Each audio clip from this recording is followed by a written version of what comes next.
শুভ মহালয়া সকলকে। তো আজকে মহালয়ার দিন, তো সকালবেলা স্নান টান করে ছাদে চলে এসেছি জামা কাপড় মেলতে। একটু পরে মন্দিরে যাব। তো এসে দেখছি আমাদের এই অতিথি একজন রয়েছে। তো দেখে অবাক হয়ে গেলাম, এরা যেহেতু বেশ জোড়ায় জোড়ায় থাকে, আজকে একা কেন? কিছুক্ষণ পর আমার কানে ভেসে এলো আর একজনের আওয়াজ। একটু চেষ্টা ভালো করে মনোযোগ দিয়ে দেখুন, তাহলে শুনতে পারবেন আওয়াজটা।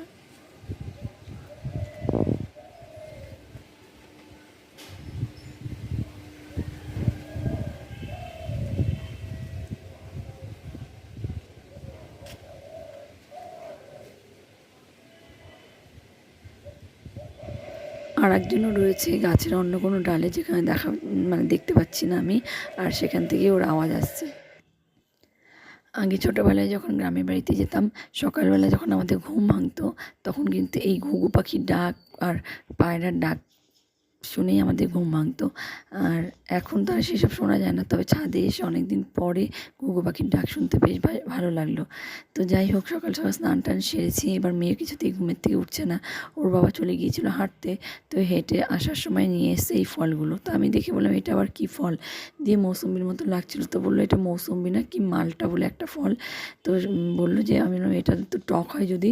তো বলছে না, টক হবে না, বলেছে যে এটা লোকাল, আমাদের এখানেই নাকি চাষ হয় কোথাও, খুব মিষ্টি, আর ফল রসটা কিছুটা কম হলেও হতে পারে, কিন্তু খুব মিষ্টি। তো আমি প্রথমে না বিশ্বাস করিনি।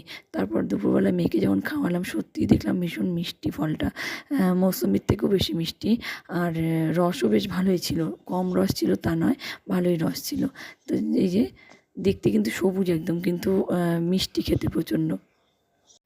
আর ওর বাবা তো অনেক সকালে হাঁটতে যায়, তো এত সকালে এই ফল নিয়ে বেরিয়েছে। আমি দেখে অবাক হয়ে গেলাম যে এত সকালে ফল নিয়ে বেরিয়েছে। যাই হোক, বেরিয়েছে যখন নিয়ে এসছে ওর বাবা, তো ভালো ছিল ফলটা।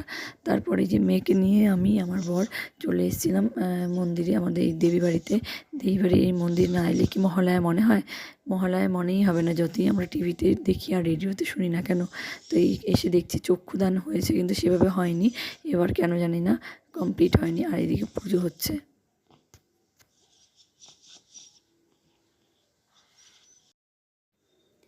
আর এদিকে এই যে এখানে বাঁশের মধ্যে নিয়ে যে বেলুন, তারপর বাবলসগুলো বিক্রি করে, সেই দোকানটা পুরো পড়ে গিয়েছিল। তো ওর বাবা আবার এটা তুলে দিল।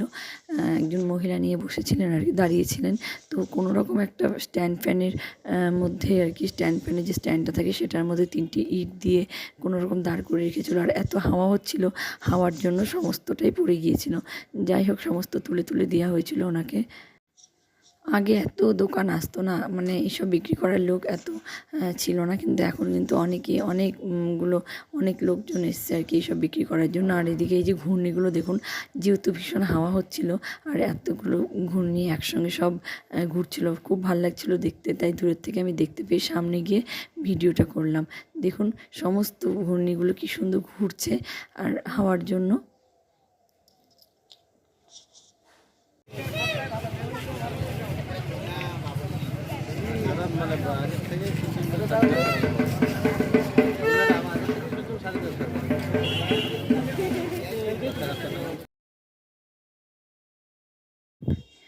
এরপর চলে গিয়েছিলাম আমরা আরও একটা মন্দিরে সকাল সকাল।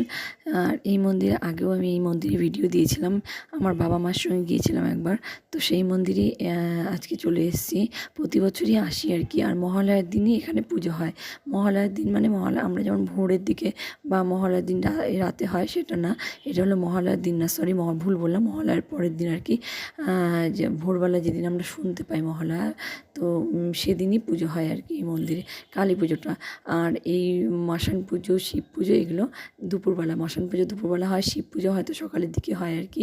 আর মন্দিরটা আগের দিন যেমন একটু নোংরা ছিল আর কি, নিচটা অপরিষ্কার ছিল, আজকে দেখুন কি সুন্দর পরিষ্কার পরিচ্ছন্ন, কি ভালো লাগছিল দেখতে মন্দিরটা।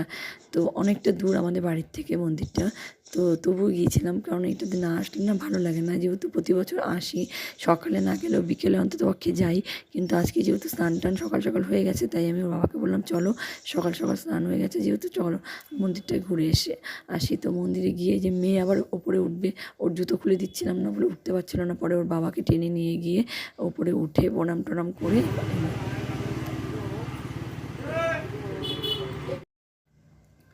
আর এই এই দেখুন মন্দিরে যেহেতু পুজো, তো চারিদিকে একদম প্যান্ডেল করে এত সুন্দর লাগছিল, একদম অন্যরকম।